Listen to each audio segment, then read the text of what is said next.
En RDC, selon les résultats provisoires annoncés par la CENI dans la nuit de mercredi à jeudi, l'opposant Félix Tshisekedi est arrivé en tête de l'élection présidentielle.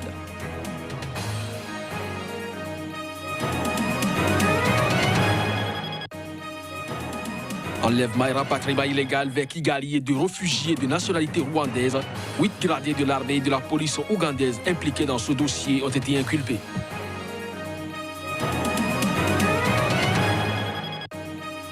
En Zambie, un breuvage est au cœur d'une polémique. Une entreprise a dû suspendre la production d'une boisson aphrodisiaque à succès extraordinaire.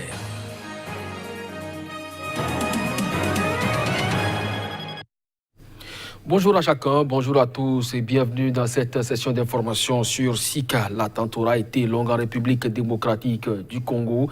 Après donc cette attente, le président de la Commission électorale nationale indépendante a finalement annoncé les résultats provisoires de l'élection présidentielle dans ce pays vers 3 h du matin, heure de Kinshasa ce jeudi.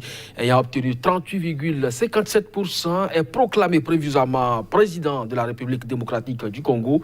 Tshisekedi Tshilombo Félix a déclaré Corneille Nangaa, le président de la commission électorale indépendante du pays.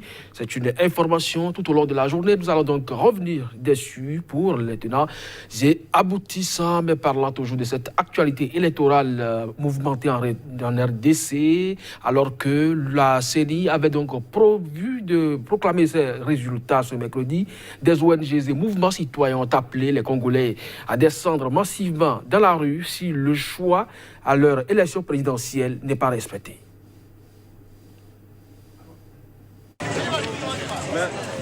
La société se dit convaincue que le vainqueur ne peut pas être le candidat du pouvoir. Ces mouvements dont Lutte pour le changement, Lucha et Filembi, ont appelé le peuple congolais à rester vigilant et à se tenir prêt à descendre dans la rue. Ils accusent la CENI d'être sous l'influence du président sortant Joseph Kabila. La commission a donc intérêt à publier les résultats conformes à la vérité des urnes.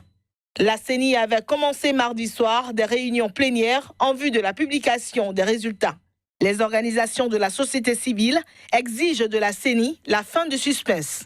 L'ex-ministre de l'Intérieur Emmanuel Ramazani Shadari est le candidat du président sortant Joseph Kabila face aux deux têtes de l'opposition divisée, Martin Fayulu et Félix Tshisekedi. La conférence des évêques catholiques, qui affirme avoir déployé 40 000 observateurs électoraux, a affirmé connaître le vainqueur de la présidentielle. Par ailleurs, l'Afrique du Sud et la Zambie ont demandé mercredi à la Commission de publier au plus vite les résultats afin d'en garantir la crédibilité. Marche à Nouakchott contre les discours haineux et l'extrémisme véhiculés sur les réseaux sociaux entre les différentes communautés du pays. La manifestation boycottée par l'opposition a été menée par le président mauritanien. Non à la haine, non au racisme, non à l'extrémisme et à l'incitation à la violence. C'est la substance du message véhiculé par les manifestants lors de cette marche en Mauritanie. Initiative à l'appel du chef de l'État, la manifestation a porté sur une dizaine de kilomètres dans le centre de la capitale, Nouakchott.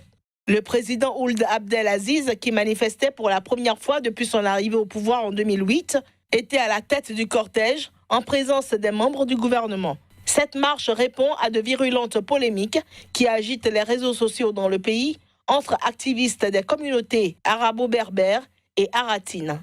L'opposition conviée à la manifestation l'a boycottée, estimant que cette marche ne saurait constituer une solution aux maux la justifiant. Elle a plutôt appelé à un dialogue national pour en débattre et dégager des solutions pérennes. En refusant de créer un véritable débat avec l'ensemble des acteurs sur des questions aussi sensibles, en refusant de traiter les vrais problèmes d'injustice, de marginalisation, d'exclusion, de chauvinisme, de tout ce que vous voulez.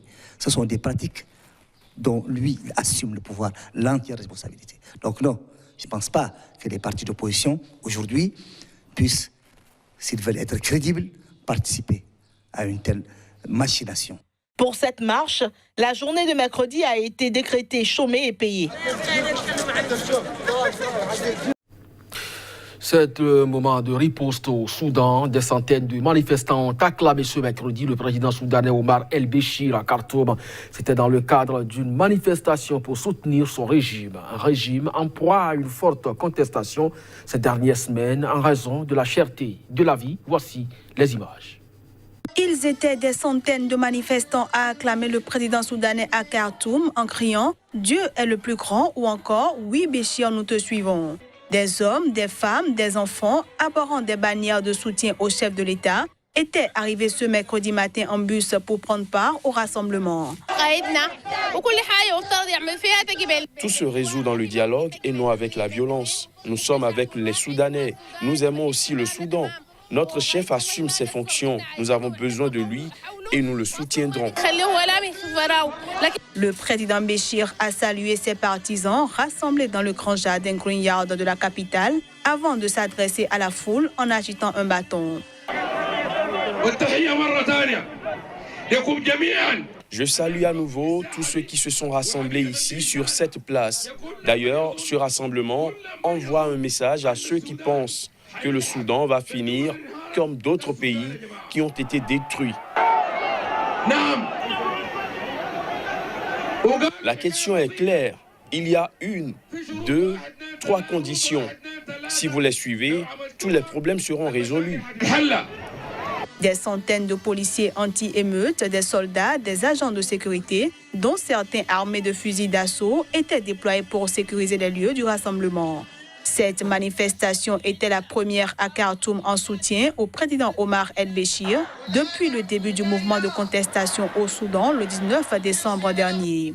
Parallèlement, un nouveau rassemblement d'opposition s'est également tenu ce mercredi. Environ 300 manifestants scandant liberté, paix et justice ont bloqué l'un des axes importants d'Omdurman, ville jumelle de Khartoum. Mais ils ont rapidement été pris à partie par la police cherchant à les disperser. La police soudanaise a tiré des gaz lacrymogènes sur ses opposants au régime du président Omar El-Béchir, qui ont déclenché une contestation depuis le 19 décembre à la suite de la hausse des prix du pain en plein marasme économique. Enlèvement et rapatriement illégal vers Kigali de réfugiés de nationalité rwandaise, 8 gradés de l'armée et de la police ougandaise impliqués dans ce dossier ont été inculpés devant un tribunal militaire. Reportage. Un colonel de l'armée et 7 policiers, dont 5 hauts gradés, sont soupçonnés d'avoir remis de force en 2013 aux autorités rwandaises l'ancien garde du corps du président Paul Kagame, Joël Mutabazi et son frère Jackson Kalemera. Or, l'asile avait été accordé par l'Ouganda à ces 2 hommes et Human Rights Watch avait à l'époque accusé Kampala d'avoir complètement échoué à protéger Mutabazi, soumis à un risque sérieux de persécution dans son pays natal. Et justement, Mutabazi a depuis été condamné à la prison à vie au Rwanda pour terrorisme et meurtre. Son frère Kalemera a disparu après l'abandon des charges pesant sur lui en 2015. Les dissidents rwandais en exil affirment qu'il a été tué par les services de sécurité. Les 8 individus inculpés ont comparu devant une cour martiale et ont été inculpés pour avoir enlevé et rapatrié des demandeurs d'asile rwandais depuis l'Ouganda sans autorisation. D'après le procureur militaire ougandais, ils avaient été arrêtés en juin 2018 et la comparution a eu lieu mardi. Cette action judiciaire est une nouvelle preuve que les relations entre Kampala et Kigali sont actuellement des plus froides. Au Cameroun, dans le camp de Gado Bad Azéré, dans la région de l'Est, une centaine de réfugiés centrafricains sèchent leurs briques de charbon sous le soleil. Il s'agit d'une procédure pour produire du charbon écologique. Notre correspondant Nastis Oum était sur place. Voici son reportage. C'est aux alentours du camp Gado Bazéré, situé à 28 km de la frontière centrafricaine dans la région de l'Est du Cameroun, que Aïssatou et Oumou collectent des branches d'arbres mortes, des tiges sèches de manioc et de maïs. Elles affirment avoir toutes quitté le pays après que leur mari ait été tué par les milices d'autodéfense anti-Balaka. Pour accroître leurs revenus, elles se sont associées à la centaine de femmes qui se sont lancées avec le soutien de HCR dans la production du charbon écologique. On a observé avec l'arrivée des réfugiés que les forêts ont été abusivement détruites aux alentours du site et dans les environs de Gado. Donc c'était un moyen de pallier non seulement à la coupe abusive de ce bois, mais aussi aller au-delà, protéger ces femmes qui allaient chaque jour un peu plus loin dans la forêt pour la collecte de bois de chauffe. C'est ici, sur un site entièrement construit et équipé par le HCR, que ces femmes réfugiées ont créé une petite unité de production de charbon. Les ordures et autres déchets sont carbonisés dans des fours fabriqués de façon artisanale et la poudre qui en ressort est humidifiée avant d'être placée dans un compacteur. Après quelques minutes, apparaît une forme longitudinale du charbon écologique. Mais on peut produire ici, s'il y a la saison sèche là, ça peut même 10 sacs par semaine. Et comme c'est à présent de pluie comme ça, là, le charbon ne sèche pas bien, on peut produire même 5 à 6 sacs par semaine. La production et la vente du charbon écologique les offrent des revenus supplémentaires. Car le kilogramme de charbon écologique coûte 200 francs CFA, soit environ 0,30 €, alors que le sac de charbon se vend à 6 000 francs CFA. On a commencé à fabriquer le charbon ici, là, ça nous aide aussi à vendre, à utiliser. Bon, si on vend là, il y a une paille aussi que nous avons à Garambray là-bas, on verse l'argent un peu là-bas et on prend un peu aussi pour partager aux femmes ici. À noter, le projet de fabrication de charbon écologique mis en place par le HCR prévoit des opérations de reboisement tout autour du camp de réfugiés. À ce jour, plus de 15 000 arbres ont été plantés par les réfugiés centrafricains. En Zambie, cette fois, un breuvage est au cœur d'une polémique. Une entreprise a dû suspendre la production d'une boisson aphrodisiaque à succès, mais qui inquiète davantage les autorités. La fabrication et la distribution de SX Energy Natural Power sont à présent stoppées en Zambie. À la base de cette décision, la plainte d'un de ses adeptes en Ouganda ayant souffert d'arythmie cardiaque et d'une érection à ses yeux un peu trop prolongée. Cet utilisateur a affirmé avoir eu des palpitations, des sueurs froides et surtout une érection aux proportions jugées inquiétantes. Suivant son étiquette, ce remontant contient des extraits naturels de gingembre et de tongat ali, deux substances aphrodisiaques bien connues de la pharmacopée. Produit depuis 1 an, cette boisson a décroché une place de choix parmi les produits dopants sexuels qui s'arrachent dans les officines de Zambie et des pays voisins. À Lusaka, elle est connue sous le nom sans équivoque de 7 heures, car le cocktail semble particulièrement efficace. Saisie, l'autorité ougandaise du médicament a établi que la boisson contenait aussi du sildenafil, la molécule de son célébrissime concurrent connu sous le nom de Viagra. Le gouvernement ougandais a ordonné la saisie de tous les lots importés sur son territoire afin d'assurer la sécurité des consommateurs. Fin du mandat d'une mission anticorruption de l'ONU au Guatemala. La plus haute juridiction du pays a suspendu mercredi cette décision unilatérale du président Jimmy Morales. La Cour constitutionnelle a fait suite au dépôt de plusieurs recours contre la décision prise par le chef de l'État de se débarrasser de la Commission internationale contre l'impunité au Guatemala, rattachée à l'ONU. En effet, la dite commission s'intéresse de près au compte de la campagne électorale de 2015 du chef de l'État.